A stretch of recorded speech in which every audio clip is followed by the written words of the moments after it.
देखो, हंसने के लिए आप आए हैं और दुनिया में इतने सारे धर्म हैं। आपको पता है, माओ धर्म, ताओ धर्म, कितने सारे धर्म हैं। धर्म, सारे धर्म रुलाने का काम कर रहे हैं। धार्मिक आदमी है वो जो बम फोड़ रहे हैं, धार्मिक आदमी है वो जो रुलाने का काम कर रहे हैं रात दिन। एकमात्र दुनिया में ऐसा धर्म जैन धर्म, जो सिर्फ हंसाने का काम करता है, जो खुशी देने का काम करता है। बताओ कौन धर्म है जो कवि सम्मेलन कराता हो? सिर्फ जैन धर्म एकमात्र ऐसा धर्म है। और मैं तो खुद, मैं आपको बता दूं कि रुलाने का काम कितना आसान काम है, इसीलिए तो लोग करते हैं। रुलाने में कोई खर्च तो होता नहीं।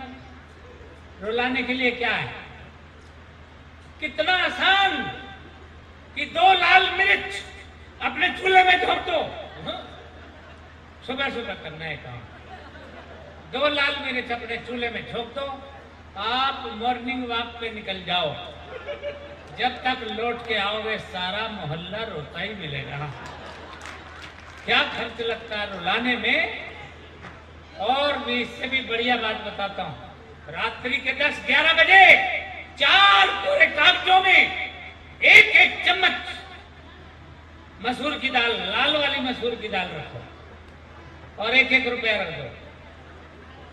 रात के 10-11 बजे 4 अच्छे घरों के सामने रख के आओ, जो भी सुबह उठेगा रोता ही मिलेगा।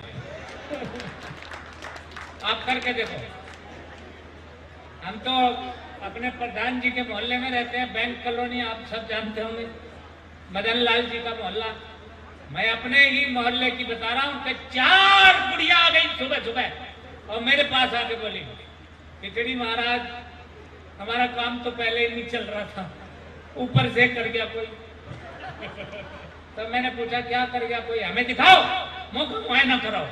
हम गए, हमने जाके देखा, हमने कहा ये तो दाल है, ये तो माल है, उठाओ बनाओ और खाओ।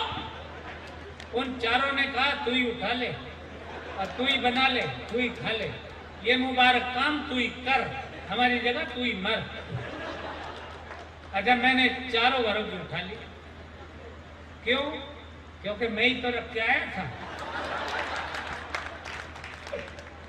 आप भी ये काम करके देखो, रुलाने में कोई खर्च लगता नहीं। एक आदमी एक बम फोड़ता है, पूरी दुनिया को रुला देता है। हंसाने के लिए कितना इंतजाम करना पड़ता है। ये कलेजा जैन धर्म के पास है। ये इतने बड़े सामियाने, ये इतनी बड़ी लाइटिंग अरेंजमेंट, ये महंगी कुर्सियां, ये महंगे सोफे, ये महंगे लोग और ये महंगे कवि, ये महंगे कवि इतने सस्ते में। अब देखो, ये महंगे कवि इतने सस्ते में, मैं नहीं, ये महंगे कवि इतने सस्ते में। आप देखो, ये जैन धर्म काम करता है, खुशी देने का काम। ये महंगा काम है। और आप सब जानते हैं कि हमारे आचार्य श्री महाराज श्री हंसते हंसते प्रवचन करते हैं, सबको कितनी खुशियां देते हैं। हर आदमी जो रोता हुआ आता है वो हंसता हंसता जाता है। और मैं तो जन्म भर आभारी रहूंगा जब तक दम में दम है। महाराज श्री अजैन होते हुए भी सुबह सुबह 6:30 लगभग, सूरज अभी निकला नहीं था और मैं अभी सोया हुआ था। हमारे प्रधान जी और 4-5 लोग और जैन धर्म के मेरे घर में घुस गए और मुझे सोते हुए जगाया और उन्होंने कहा, अरे खिचड़ी महाराज सोए पड़े हो, भगवान तुम्हारे दरवाजे खड़े हैं। मैंने कहा ये कौन से भगवान है जो बिना बुलाए घर में आ गए। मैं ऊपर से आया, मैंने आके देखा तो ये मोहनी मूरत, ये सोहनी सूरत आचार्य श्री ज्ञान भूषण जी महाराज मेरे घर के दरवाजे पर खड़े थे। मेरे घर में पर्दा आना थी, मैं इस लायक न था, लेकिन मैं शुक्रगुजार हूं, धन्यवाद करता हूं, बार बार प्रणाम करता हूं, नमस्ते करता हूं। ज्ञान गंगा माता जी को और महाराज श्री को कि मुझे इन्होंने जैन धर्म का ज्ञान दिया, मुझे इन्होंने ये जो कुछ सिखाया मैं वही बोलूंगा। और अब आपको बताता हूं, हाँ हंसते हंसते कुछ बात करें। जो महाराज श्री ने मुझे सिखाया वही मैं आपको लौटाने का प्रयास करता हूं। देखो कि हंसो, इसमें खतरा तो है। बाहर खड़े हुए आप हंस रहे हैं खामा खाम, तो लोग आपको मूर्ख कह सकते हैं। और कोई आपको मूर्ख कहे तो गुस्सा नहीं करना, कभी गुस्सा नहीं करना, उसको लौट के गाली नहीं देना। 5 मिनट बस, 5 मिनट विचार करना, सिर्फ आंख बंद करके विचार करना और सोचना ये कि इस साले को पता कैसे चला। मजा होता है। दूसरी बात, अगर कोई जीवन में गलती हो जाए, देखो आदमी, आपने सुना होगा, आदमी गलतियों का पुतला होता है। अगर गलती हो जाए, गलती स्वाभाविक है, अगर हो जाए तो क्या करना चाहिए? जब भी कोई गलती हो जाए, बहनों ध्यान से सुनो, जब भी कोई गलती हो जाए, गलतियां हो जाती हैं। देखो सब्जी आप बना रहे हैं और उसमें मिर्ची ज्यादा अगर हो गई, नमक ज्यादा हो गया, तो पति महोदय क्या बोलेंगे? पति परमेश्वर बोलते हैं, ये जहर बना के रख दिया, हो गई गलती। अगर कोई गलती हो जाए तो बस 5 मिनट सोचो और सोचो ये कि ये किसके नाम लगानी है। सिर्फ ये सोचना है, ये किसके नाम लगानी है। जैसे मान लो रोटी जल जाए तो क्या कहना है? उन्हीं को कहना, ये इस बार कैसा आटा ला के रख दिया तुमने, रोटियां जल रही हैं, ये गैस पता नहीं कैसी लगाई इस बार, रोटियां जला रही है। गलती कभी भी अपने सर नहीं लगानी है। फिर भी कोई टेंशन हो जाए तो एक काम करना है, घर में खोजना है बिना पंखे वाला हुक, उस हुक में एक मोटी रस्सी डालना है। देखो वो नहीं करना है जो आप सोच रहे हो, नहीं हो। ये बहुत काम की बात है, बहुत नुस्खे आपको दे रहा हूं मैं, टिप्स दे रहा हूं, जीवन जीने के टिप्स। पंखे में एक बहन ने हमारे पड़ोस में साड़ी डाल दी पंखे के ऊपर और स्टूल पे खड़ी होकर लटक गई। क्या हुआ? साड़ी फिसल गई, पंखड़ी तीनों लटक गई, उसके पैर टिक गए। 500 और लगे पंखा ठीक करवाने में, वो काम बन नहीं पाया जिसके लिए तो काम किया था। ऐसी गलतियां करना नहीं। क्या करना है? बिना पंखे वाले हुक में रस्सी डालनी है, उसके दोनों सिरों में फंदे बनाने हैं। फंदे बना के वो नहीं करना है जो आप सोच रहे, उसके ऊपर बैठ जाना है, दोनों फंदे साथ जोड़ के बैठ जाओ और झूला झूलो। और झूला झूलते हुए एक मंत्र का 108 दफा जाप करना है। ये वाला नमोकार वाला मंत्र नहीं करना है, एक मंत्र जो मैंने लिखा वो जाप करना है। सबको 108 दफा ये मंत्र जाप करना है, आंखें बंद रखना है, झूला झूलते जाना है।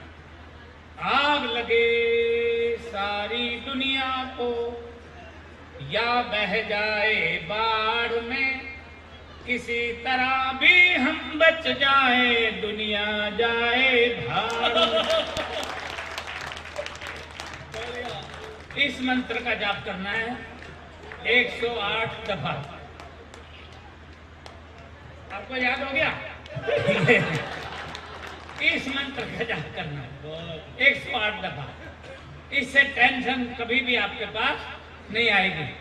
भूलें तो होती रहती हैं, बस इतना ही याद रखना है कि जिंदगी एक भूल का परिणाम है।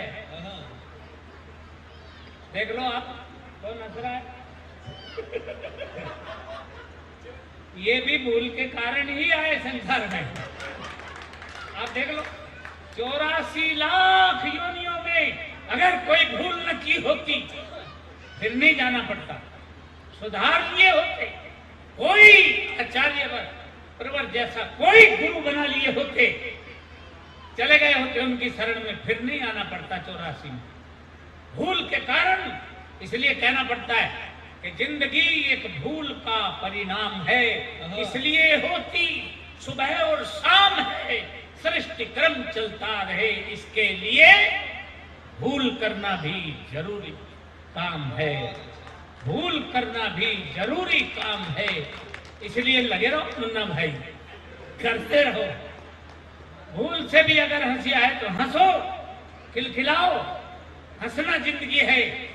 इसलिए मैंने लिखा, अब समझना कोई काम की बात आए तो वो आचार्य प्रवर की है, वो गुरुवर का है मैसेज जो मुझे उन्होंने सिखाया, मैं वो बोलना चाहता हूं। मेरी 4 लाइन सुनिए कि मैं नहीं कहता कि तुम पूजो किसी भगवान को।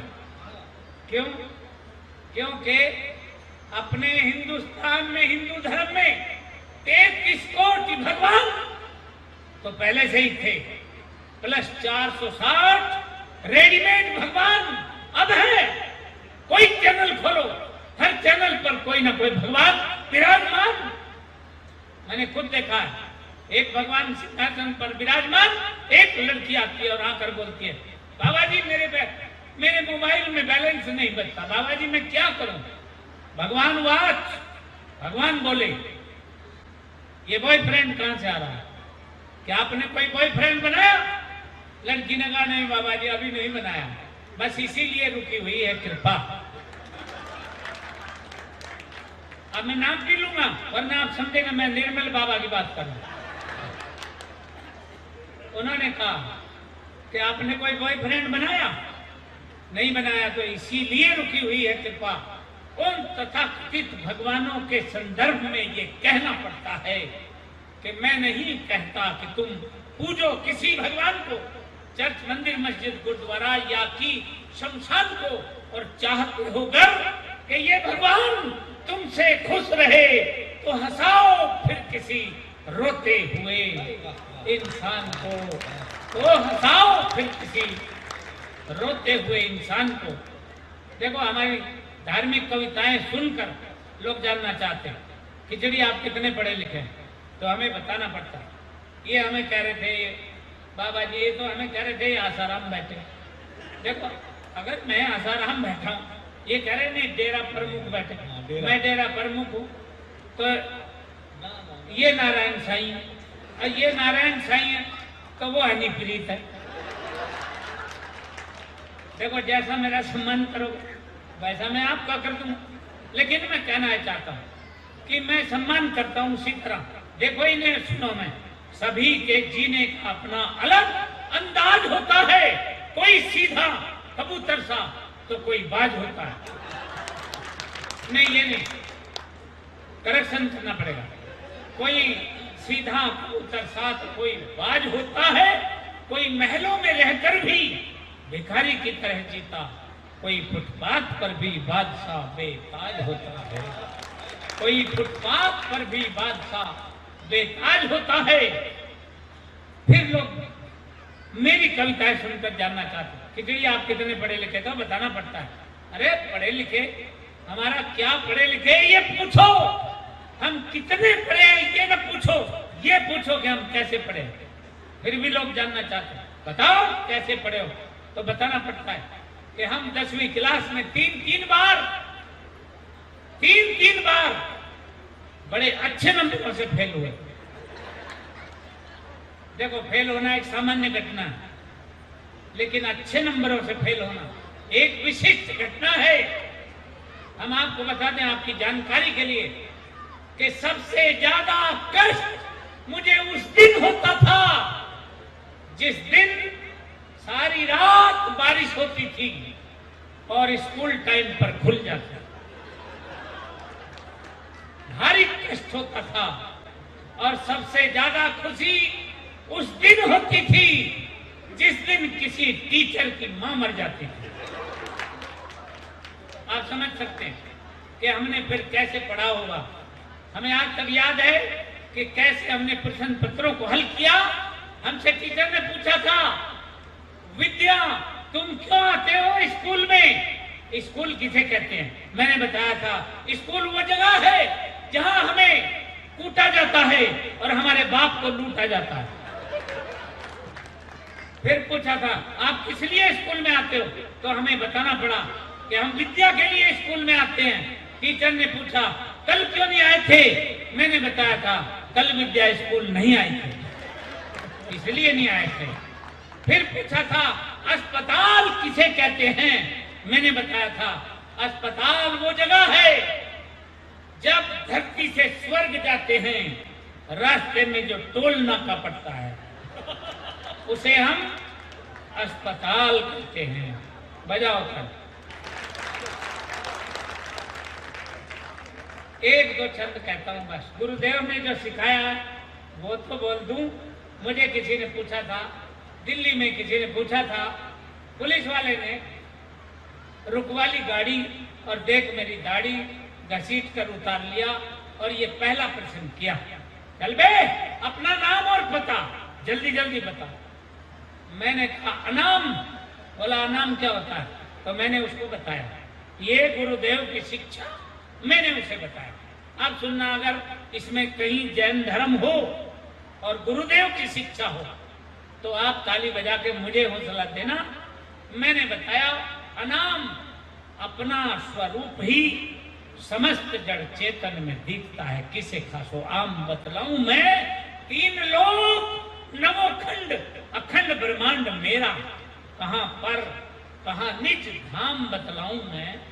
करता था एक है भी एक ही रहेगा सदा, किस विधि करता हूं काम बतलाऊं मैं। एक चेतना की कोटि नाम है व्यवहार कृत, अनामी का खिचड़ी क्या नाम बतलाऊं।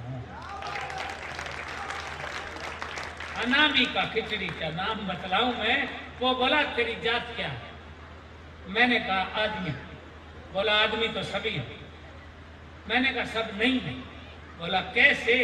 मैंने कहा ऐसे कि मिलने को 1000 मिले पर आदमी 2-4 मिले। मिलने को 1000 मिले पर आदमी 2-4 मिले, बाकी बैल भेड़िए आदि पशुओं के अवतार मिले।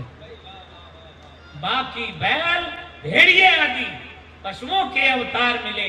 फिर बोला समझ नहीं आई बात क्या? तो ये क्यों नहीं बताता तेरी जात क्या?